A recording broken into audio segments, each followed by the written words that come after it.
સુરતના અડાજણ વિસ્તારમાં ગણેશ આયોજકો અને મંડપવાળા વચ્ચે બબાલ થઈ હતી। અડાજણના વિઘ્નેશ્વર ગ્રુપના આયોજકો અને મંડપવાળા વચ્ચે બબાલ થઈ હતી। પેમેન્ટ બાકી હોવાનું જણાવી મંડપવાળા મંડપનો સામાન લઈને નીકળી ગયા હતા।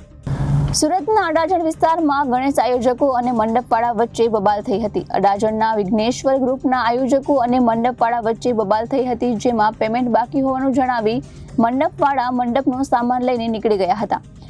ગણેશ આયોજકોને પૂછતા તેમણે અલગ જ નિવેદન આપ્યું છે। મંડપવાળાએ જે થીમ બનાવવાનો ઓર્ડર લીધો હતો તે થીમ બનાવી જ નથી, જેથી બોલાચાલી થઈ હતી। ત્યારબાદ મંડપ લઈને નીકળી ગયો હતો। ગણેશ આયોજકોએ કોઈ પણ ચેક આપ્યો ન હોવાનું જણાવ્યું છે। પોલીસ બંદોબસ્ત મૂકવામાં આવ્યું છે। પોલીસે વચ્ચે પડીને મામલો થાળે પાડ્યો હતો। મારું નામ રિક્કી ઢોલાવાલા છે। સુરતના વિઘ્નેશ્વર મંડળનો હું અધ્યક્ષ છું। અચ્છા, ગઈકાલે એક ઘટના બની હતી કે વિડીયો વાયરલ થયો તો આપણા મંડપમાં શું છે હકીકત? હું એ સત્ય હકીકત જણાવવા માટે સુરતની જનતાને સામે આવ્યો છું, સમક્ષ આવ્યો છું કે જે આ ઘટના બની છે એ ઘટના એવી હતી કે અમે કલ્પેશભાઈ ભાણા ભગતવાળા, કૃષ્ણા ડેકોરેટના માલિક અને યશ ભાણા ભગવાનવાળાને અમે અમારા ગણપતિનું પંડાલનું કામ આપ્યું હતું। એમણે અમારું કામ 6 સપ્ટેમ્બર સુધી પૂરું કરેલું નહીં હતું। એમણે અમને એમના ટીવીની અંદર જ્યારે અમે એને મળવા ગયા હતા પહેલી મુલાકાત કરવા માટે, ત્યારે એણે અમને અમારી ટીવીની અંદર જે થીમ બતાવેલી હતી સાઉથ ઇન્ડિયાના સ્ટાઇલની મીનાક્ષી મંદિરની, મદુરાઈની, તે એમને અમને આપી જ નથી। તમે પણ જોઈ શકો છો કે એ મદુરાઈ મંદિર કોઈ જગ્યાએથી દેખાતું નથી।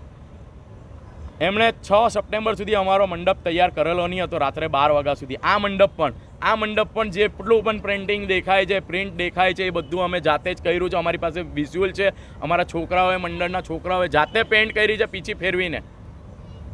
આ બધી તદ્દન ખોટી માહિતી એ મીડિયામાં ચલાવેલી છે। સદંતર જુઠ્ઠું ચલાવેલું છે કે ચેક અમે એને આપેલો હતો। એને ચેક આપ્યો હોય તો મીડિયાને પોલીસ સ્ટેશનમાં આપીને 138 કરો અમારી સામે।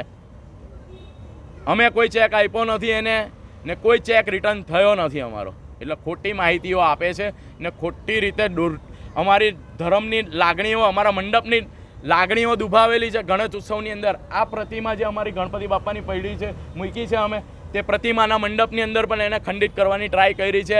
બધે બાખોલા માર્યા છે, ચપ્પુને એના લઈને છે ને પડદાને ફાડવાની ટ્રાય કરી છે। પોલીસ ફરિયાદ પણ કરી? અમે પોલીસ ફરિયાદ કરી છે અડાજણ પોલીસ સ્ટેશનમાં એમના વિરુદ્ધ, ને 100 નંબરને પીસીઆરના ફોન કરીને પણ અમે બોલાવી હતી। તમે કેટલા વર્ષોથી આયોજન કરો છો? અમે ઘણા વર્ષોથી કરીએ છીએ, આજ સુધી અમારી સાથે આ નથી થયું। કેટલું દુઃખ થાય છે? ઘણું દુઃખ થાય છે।